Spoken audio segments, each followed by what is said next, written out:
Jane. On January 26, 1968, 19-year-old Linda Slauson walked door to door in the Brudos' neighborhood, selling encyclopedias.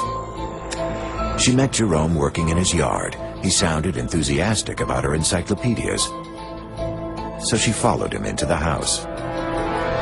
Lured her down to the basement, the pretense of wanting to not bother the people upstairs. And once he had her down in the basement, walked up behind her and hit her over the head with a 2x4. The blow didn't kill her.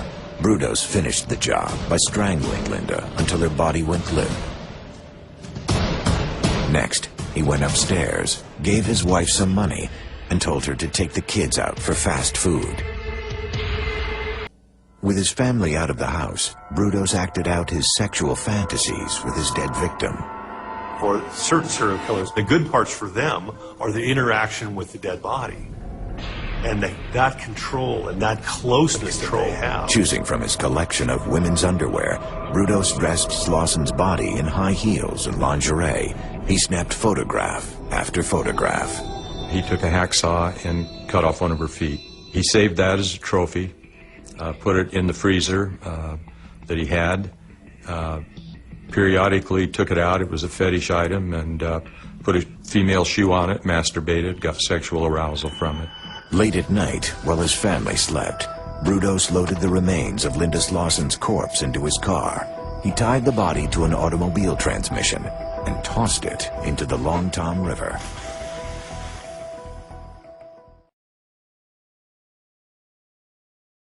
On the night of November 26, 1968, while driving home from work, Jerome encountered Jan Whitney. Whitney's car had stalled on Interstate 5. He stopped, thought she was nice looking, was another potential victim. He told her he would fix her car, but he had to go to Salem to get some tools. Jerry drove Jan to Salem and left her in the car while he went into his house.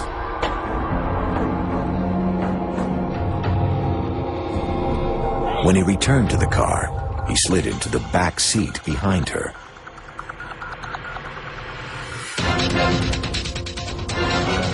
Took a leather postal strap, strangled her with it, opened the car door, slammed it so the strap was affixed to her neck, and committed his atrocities while she was dying. Brudos raped the dying girl on the front seat of his family automobile. Brudos kept the body of Jan Whitney hanging in the garage for 5 days, repeatedly assaulting her corpse. Jerry Brudos would be a lust killer. The lust killer will kill and have sex with them after death. And so necrophilia is one of his primary motivations. With Whitney's body still hanging, Jerome took his family away for the long weekend. While they vacationed, a freak accident occurred at the house, nearly exposing Jerome's dark secrets. A car had run into his garage in part of his workshop. Somebody called the police. The police came out and was looking at the accident. The unsuspecting police never saw Whitney's body. And the officer himself actually had tried to look into the garage through a crack in the boards. Had he have seen inside, Jan Susan Whitney was hanging in that workshop. Brudos thrilled at his close call with the police. He thought he was highly intelligent. The police were, down at a lower level than he was in life. When his excitement abated, Jerome tired of his latest trophy. He dumped Jan Whitney's body off a bridge into the Willamette River. 2 Oregon women now vanished, yet still, no one suspected that a vicious serial killer was loose in the Northwest.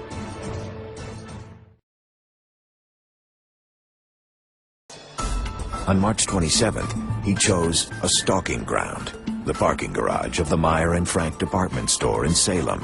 The first woman he saw was Karen Sprinker, a student at Oregon State University. The Sprinkers lived in South Salem, probably about 2 miles away from where Meyer and Frank's store is. She was coming down there just to have lunch with her mother that day. In an isolated corner of the garage, Jerome seized Karen and forced her into his car. He had I believe, a toy pistol, and he abducted her with that pistol took her to his workshop, and apparently she tried everything in her power to save her life. Had her disrobe, had her pose in different get-ups, high heel shoes and whatnot. To secure his prisoner, Brudos looped a noose around Sprinker's neck and attached it to the ceiling, spreading the rope through a hoist called a come-along. He just ratcheted up the come-along and took her feet a couple, 3 inches off the floor, walked in the house, had something to eat, and watched a cartoon while she strangled at the end of that rope.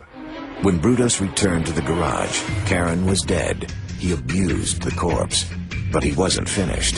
Brudos wanted a trophy. He takes this woman, he cuts her breasts off, he makes a cast from them, and then he attempts to make some kind of bronze bust of a woman's breast.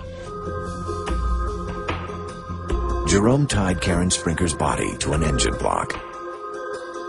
Unobserved, he hoisted the body over the side of a bridge into the Long Tom River. He bought a fake police badge and began staking out the parking garage at the Lloyd Center Mall in Portland. There, he spotted 22-year-old Linda Saley. As Linda walked to her car, arms full of birthday presents for her boyfriend, Brudos approached. He confronted her and with a badge, saying that he was a security officer and that they'd been getting a lot of shopliftings going on, and she'd have to come down to the police station for further questioning. Reluctantly, Linda got into Jerome's car. He drove her all the way from Portland to Salem and straight into his garage.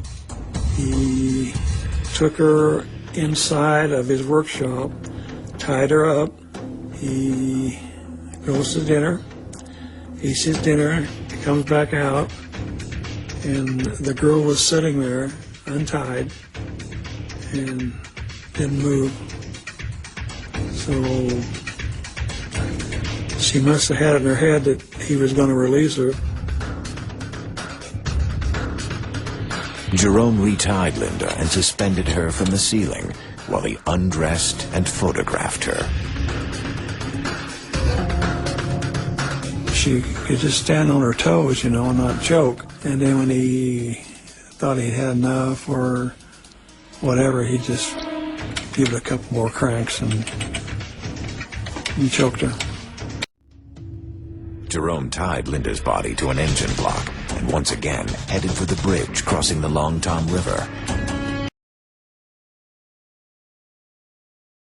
Yeah, I've gone a lot of places and done a lot of things. I'm assuming that I never hurt anybody because I never got any complaints from anybody.